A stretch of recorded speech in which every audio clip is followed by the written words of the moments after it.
Ahmedabad crime branch में अगस्त के पहले सप्ताह में 3 ऑफेंस रजिस्टर्ड हुए हैं।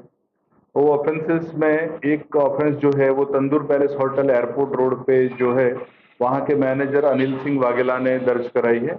दूसरी एफआईआर है जो भरत संख्यानी नामक सरदार नगर के रहवासी है, उन्होंने जो एफआईआर दर्ज कराई है। और तीसरी एफआईआर है वहीं के सरदार नगर के रहने वाले प्रशांत तमांचे ने। जो पहली एफआईआर दर्ज हुई थी उस फरियाद के हिसाब से, मतलब जो फरियाद में जो भी डिटेल्स है उस डिटेल्स में जो एक्यूज है भरत छाबड़ा, जो कि मूल करनाल हरियाणा का रहने वाला है और कई सालों से अहमदाबाद आता जाता रहता है। इस होटल में रुकने के लिए उसने शुरू में बताया कि वो सेंट्रल एजेंसीज के बहुत ही बड़ा ऑफिसर है और कई मतलब बड़े अफसर्स को वो क्लोजली जानता है, पॉलिटिकली वो हाईली कनेक्टेड है। वैसे रह के वो 2-3 बार रुका था। रुकने के बाद जब होटल का पेमेंट देना आया तो उसने बताया कि मेरे से आप पेमेंट नहीं ले सकते, और उसी के इन्फ्लुएंस में, उसी के प्रभाव में होटल मैनेजर वगैरह थोड़े डर के वजह से उन्होंने उनके पास से जो होटल का बिल था वो नहीं लिया था। ऐसा 2-3 बार होने के बाद ये होटल मैनेजर ने यहाँ पर ऑफेंस रजिस्टर्ड कराया है। दूसरी जो एफआईआर है वो भरत संख्यानी जो है सरदार नगर के रहने वाले, उन्होंने जो एफआईआर दर्ज कराई है उस एफआईआर में उनका जो डिटेल्स है एफआईआर की उसके हिसाब से भरत छाबड़ा जो कि एक्यूज है इस एफआईआर का, इस अभियुक्त ने फरियादी से कहा कि भाई वो काफी मतलब जानते हैं एक दूसरे से, पर हमेशा ये बताता था कि वो काफी हाई ऑफिसेस में वेल कनेक्टेड है, कई पॉलिटिकल मतलब लीडर से वो बहुत क्लोजली कनेक्टेड है, कई संगठन वगैरह सब जगह से वो कनेक्टेड है। तो उसके प्रभाव में आ गए थे और उन्होंने अपने जो भी डॉक्यूमेंट्स है जैसे आधार कार्ड वगैरह है वो उसको दिए थे। उसके ऊपर से भरत ने अपने वो उस तरह का आधार कार्ड में छेड़छाड़ की। भरत संकानी ने अपने नाम के सिम कार्ड उसको इस्तेमाल करने के लिए दिए। जब भी उसने मांगे उसने अपने फरियादी ने अपने ही नाम पे सिम कार्ड उसको दिए थे, क्योंकि वो जानता था कि काफी महत्वपूर्ण व्यक्ति है, उससे कनेक्टेड रहने से उससे काफी फायदा हो सकता है।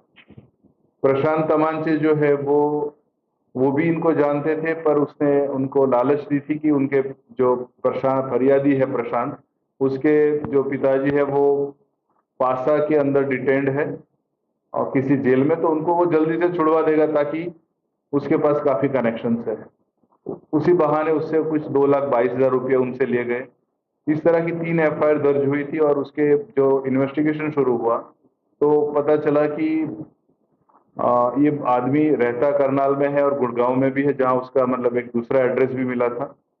कई जगहों पे इस तरह से वो अपने मतलब अपने उस तरह की जाल में लोगों को फंसाता है। कई बार मतलब पढ़े लिखे लोगों को भी ये बताता था कि वो वेल कनेक्टेड है। कई कार्यक्रम्स में जाके वो सेल्फी और फोटोग्राफ्स अपने पास रखता था, लोगों को बताता था कि भाई मैं इतनी बड़ी व्यक्तियों से, इतने पदाधिकारियों से मैं कनेक्टेड हूं, और उस तरह से वो अपने आर्थिक फायदे ले रहा था। ताकि वो पुलिस इन्वेस्टिगेशंस इन चीजों से काफी मतलब वेल अवेयर था। इसी तरह प्रॉपर हरियाणा में भी वो मतलब जो भी गवर्नमेंट ऑफिशियल्स हैं या पॉलिटिकली कनेक्टेड लोग हैं, बाकी आम लोग भी है जो मतलब व्यवसाय वगैरह करते हैं, उन सबसे मतलब इस तरह से प्रभाव उसने खड़ा किया था। तो कई बार ऐसा हुआ है वहां जो प्राथमिक जानकारी से कि वो वहां पर भी इस तरह की काम कार्यवाही करता था, तो ताकि उसको ये पता था कि पुलिस कैसे पकड़ती है एक्यूज को। तो अपने आप को बचाने के लिए उसने मतलब कई लंबे अरसे तक उसी नॉलेज का फायदा लिया। पर फिर भी उसको कल तारीख 7/8/2024 को उसको करनाल से पकड़ के यहाँ लाए और कल उसकी अरेस्ट की गई थी और आज उसको पुलिस कस्टडी रिमांड के लिए उसको कोर्ट में पेश किया गया। Thank you.